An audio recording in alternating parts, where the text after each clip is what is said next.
Hello, and welcome to Totally Got Out of Bed, a podcast to support you as you cope with the loss of a loved one to suicide.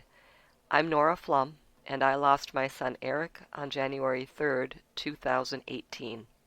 And I'm Tony Plant, and I lost my 15-year-old daughter Anna to suicide on January 30th of 2016. Nora and I are hoping that by sharing our stories with you, will be of some help to others on a similar path. We intend for this podcast to be descriptive and not prescriptive, meaning that we're not experts. We're just here to tell you how it worked for us or how it didn't work for us, and hope that you can get something from that. Everyone's experience is different, and everyone's grief is different. For the next several episodes, our theme is making through it that first year. Starting with this episode, we're going to look at how do I live my life again, learning to carry grief in my life. And I got to tell you, my first response to this was, yeah, how the fuck do I live my life again? And also, I doubt that I'm carrying grief in my life because grief is my life. But seriously, a lot happened that first year that showed me I really did need to somehow get back to the idea of living and not just focus on Anna's dying. Not an easy task, to say the least. It's true, we spend that first bit of time focused completely on the death, and it's so hard to think about getting back into the living, but it's trauma that you have to get through. That first year, it wasn't really living, not at all. I really did live by the slogan, totally got out of bed today. There was nothing extra I had to give. I didn't go back to work until about 6 weeks after Eric's death, and in those 6 weeks it was all just about learning to live with grief. I felt like I was stuck by myself on an island in the middle of a river, and life was just passing by me. Life was a river just passing by me, and I was just in the middle of it, just existing. And I knew that there were things going on around me, but it just wasn't affecting me. I felt isolated, I felt alone. No matter how many people were with me in my grief, I just felt like I was just stuck and that life was passing by me. So that's so true, Nora. That blur of everybody going on with life around them, and you just sitting there thinking, what am I doing? Where am I? But for me, I had to kind of come to some amount of normalcy kind of early on, because soon after Anna died, like 2 weeks later, my mom died. And so when I got the call that my mom was sick, I knew I had to just shift into overdrive. I put one foot in front of the other and just do it. My mom had a DNR, and we knew that she didn't want to suffer because she'd been sick a year before that. And when we intubated her and brought her back, she was pissed. She was like, don't ever do that again. So we knew that that's what she wanted. So when she got sick, I just headed right to the hospital, and my siblings did as well. And we had just done all this stuff as well, so, 2 weeks prior. So we headed to the hospital, then the funeral home, and then the church again. And because this was part of my getting back to normal, it was just do it. I had no choice. It really didn't matter that we had to plan another funeral. Frankly, it kind of just gave me something to do. So I'm not going to lie, it was hard, it sucked, and we were all just raw and exhausted and basically numb. I'm so sorry that had to happen. I mean, the grief of losing Anna and then turn right around and a person that you should be able to call and commiserate with or to help you through it is gone at almost the same time. It must have been horrific. And I know you said you're basically numb. And I think that numb is a good word. And I think it's probably a form of self-defense. Last week we talked about the metaphor that grief is a ball in a box. And every time the grief ball pushes up against the pain button, we feel it all over again. And at first, it happens all the time. Everything you do pushes against that pain button. And it feels like any new stimulus just gets that ball moving, and we suffer all over again. First time out of the house, bam, pain. First time to a restaurant, bam. First time I laughed out loud, bam. What was I thinking? How could I ever laugh again? my baby boy, my wonderful, full of life, happy, charming, smart, kid, loving, sensitive, adult baby boy was gone. How could I ever be happy again? And looking back, I think one of the hardest things I had to learn is that emotions aren't either or, they're both and. I am grieving. I am sad all the time. And there's always that filter of sadness no matter what happens to me anymore. But I have learned that I can smile, I can laugh, I can enjoy myself. That doesn't diminish my grief. It just fills in the space around the grief ball. So that box of life experiences, that gets bigger. The grief doesn't get any smaller, but the box around it gets bigger. Oh, that is so true.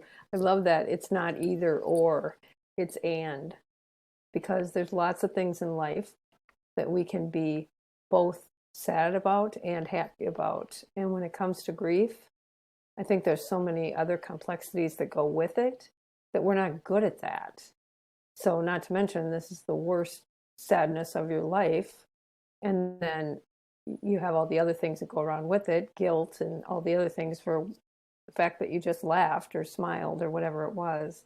But it is so true. It's that learning process. So, do you get over the grief? No, but you learn how to be both grieving and be able to smile or laugh at the same time. Good point. I love that. So, when we were, after my mom, Anna died, and my mom died, we were also in the middle of renovating our kitchen. So, I feel like a lot of people can relate to that because unfortunately people don't die like when they're supposed to. It doesn't ever work out that way. It's never convenient. So we had contracted the work to be done before she died, but then the work began. And we considered stopping it, but uh, seriously, um, it was just a toss up. We didn't know what to do, so we just kept going.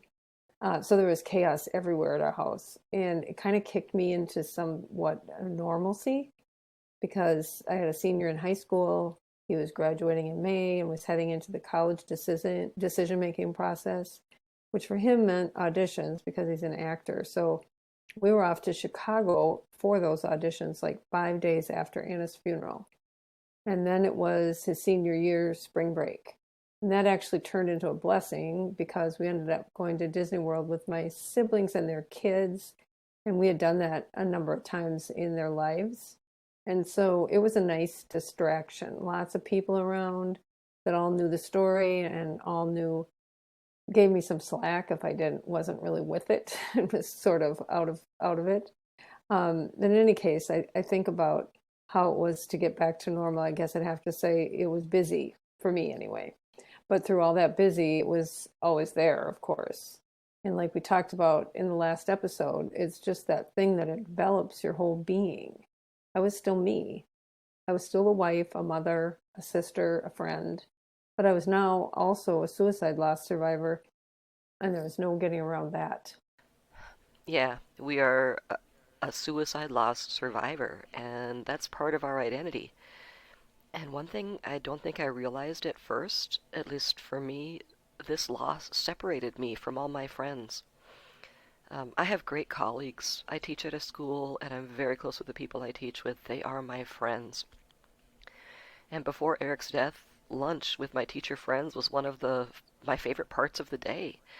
We'd talk, and sometimes we would laugh so hard I would cry. I could tell them anything. They're wonderful people. And then Eric died, and I was a different person. I still looked the same. They still treated me the same, maybe a little bit more gently, but they were still my friends, and they still loved me, and they were still very much concerned for me. But I don't think they got that I wasn't the same. That death put up a barrier that meant I couldn't really be with them the same way I was before. And that's why I think Survivor Resources, that support group, means so much to me. That barrier that exists with everybody else, it isn't there. I don't think I really noticed it until I went out to a show with a friend that I had met at group. Matt and I had tickets for a Broadway series show playing at the Orpheum in downtown Minneapolis, and he ended up not being able to go, so I invited a friend from group. The show is a comedy, and it was hysterical. It was the first time I laughed out loud, uncontrollably, since Eric had died, and I felt like a different person. And one of the reasons I felt like a different person because that barrier wasn't there. My friend had lost a son, and so she and I were in the same grief state that we could still enjoy this comedy and laugh together, but we still had that filter of grief and the barrier that said that I had lost something and nobody else could understand, that just wasn't there. She was suffering too, and she was no different from me. And for me, it was liberating, it was freeing. So true. Um, I just started thinking when you were talking about work and going into the teacher's lounge and stuff, started thinking about my work, and it was like, oh my goodness, those poor people there. If you are listening, any of you, I am so sorry. I feel like, where we used to laugh and have fun and talk about things that might have been important, all I'm sure I ever talked about then was my life. But I was like a huge, like, drain on everybody just because how hard, but man, they are saints. Everybody, all your friends are saints, I think, and you really see that in this circumstance because they just really come out to support you. And I just I'm super lucky, and people are good. That's the truth. But not only was I a suicide loss survivor, should say that not only was I a suicide loss survivor, but my whole family was also now suicide loss survivors. So this new identity that was carried into everything we did, all of us. So when Leo, my son, was the lead in the musical that spring at the high school, at the end of each show, he announced from the stage that the actors would be taking donations on the way out of the theater for the American Foundation for Suicide Prevention because his sister had taken her own life a few months before. They did that for 8 shows and they raised $8,000. Doing that kind of thing gave us hope. It helped her live on. It gave us a purpose. And so I guess for me, I didn't move on with my life at all, really. I think maybe I embraced it and brought it along with me, if that makes sense. But I didn't want to be that girl who died by suicide's mom. But if I had to be, which of course I had to be, I was going to be damn good at it. I was going to like help the cause and keep her memory alive and do everything I possibly could to do both. I so admire your willingness to get up and become an activist right away. I think I kind of collapsed in on myself a little bit and withdrew. I may have posted on social media, but I did not become active in anything. I remember you sharing, inviting us to do the walk for suicide prevention, and not being at all interested until just this year. And I think it was because of COVID, where I could walk by myself, and I did it in the middle of the night, I think. Um, but yeah, I did not become active, so I admire that in you. Um, and for me, I mean, you're surrounded by family. Our family doesn't live close by, and I know that they are wonderful. My nieces especially have been really good about reaching out and texting me on a frequent basis and just checking in with me. Um, my family, they were all here after it happened, and they all took really good care of us, and then they went home, and I know that they're open for me to text or to call, but it's just not something I think to do. One of the things I did discover at this time, though, was journaling. And I had been keeping a journal before, off and on, but it became my lifeline. And I know that psychologists always recommend expressing your thoughts and feelings in a journal or however you need to. But I think after this, I finally realized one of the reasons it works. When things were for me were at their darkest, and I would express the trauma, the anger, the grief, the hopelessness in my journal, something happened in my mind. My caretaker self kicked in, and I felt my writing shift from darkness to self-care. And through that, I figured out other ways to be good to myself. Taking a walk, watching a comedy, getting my nails done, going for a haircut, all the things that I wasn't doing in the wake of the trauma. Hmm. Yeah, I think that's just goes to show that, everybody's different. We all do it different and there's no right or wrong. I think you just got to do what you got to do. Go back to work if you can, or don't if you can't. Go back to your normal routines if you can, or don't if you can't. Do the things that make you feel normal, like clean your house or go to Target, or don't if you can't. Do what you can to take care of yourself. If you can't go to Target yet, fine. You'll be able to sometime. And if you can't clean yet, fine. You will sometime. The important thing is to do what you're able to do. I mentioned in another episode that I needed to always have a plan, especially in the beginning. So when I did any of these public things, I knew that what I was going to say to people if they asked me how I was. I knew what I would say if someone asked me how the kids were. I knew what I would say if anyone asked what's new. I had a plan. And that was really important for me because I didn't know what I'd say if I'd been left to impromptu responses. Like my planned response was living the fucking dream, but had I not had a planned response, it might have been, how the fuck do you think I am? My daughter fucking killed herself. Having a plan is important, and I will say that the first time you tell the story, it's really hard to get through. And then the second time, and then the third time, and each time, tragically, maybe, it becomes easier to say out loud without hitting that pain button quite so hard, you know? So Mm-hmm.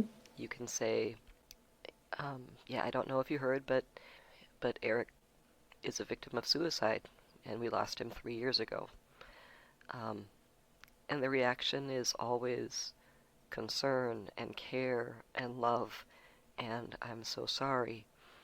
Um, yeah, that's if they hadn't heard. But that doesn't happen so much anymore. It didn't really happen to me all that much to begin with because there are so few people that I know outside of my two big circles, my church circle and my school circle, that in my neighborhood, the neighbors knew because they saw the cops at the door waiting for Matt for 6 hours or 5 hours. But yeah, so there are very few people that I know that aren't part of those circles, so it really didn't happen very much to me.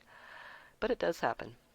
So those people who do know me, when they see me and they used to ask, so how are you doing? And I think I mentioned this before. At first I would just say, nope, I'm not going there. I'm not talking about it yet because I'm not well.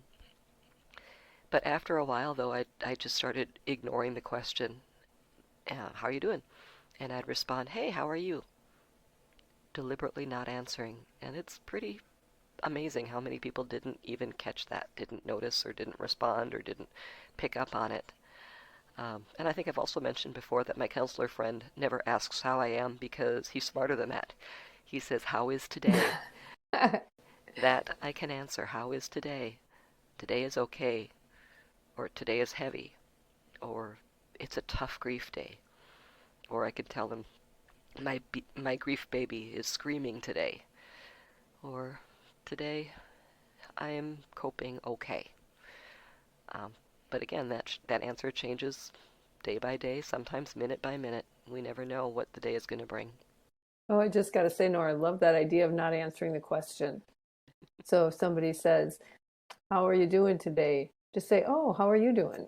That's a great idea. If you're ready for that, then you don't ever have to answer. And you're right. They will not, they won't notice. I'm so sure. It's interesting. It'll be interesting to see how many of my colleagues pay attention and listen to this. And then once this Right. airs in a couple of weeks, I'm not going to get by with that anymore. Right. Oh, dear. Oh, oh, God. And with that, I think it's time to bring this episode to a close. Remember, if you or someone you know is in immediate danger, call 911 or go to the nearest emergency room.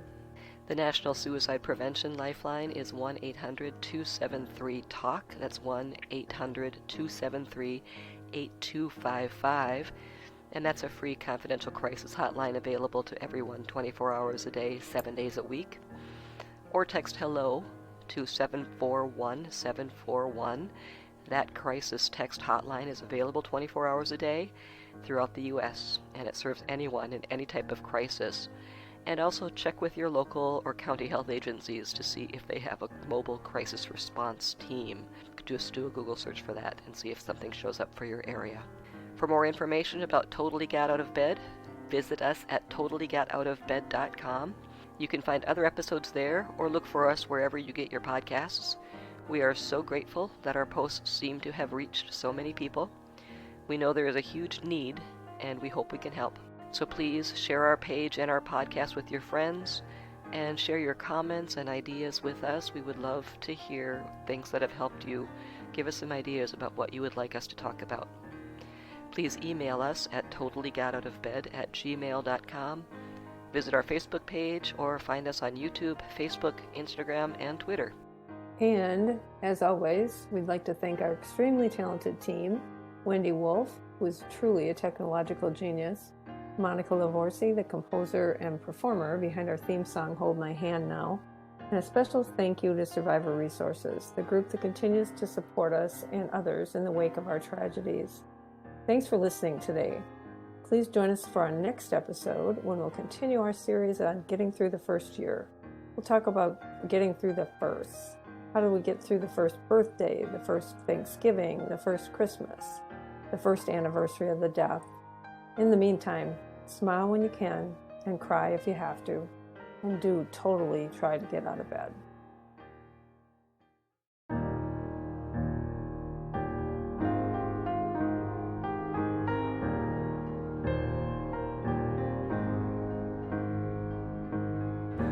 Hold my hand now.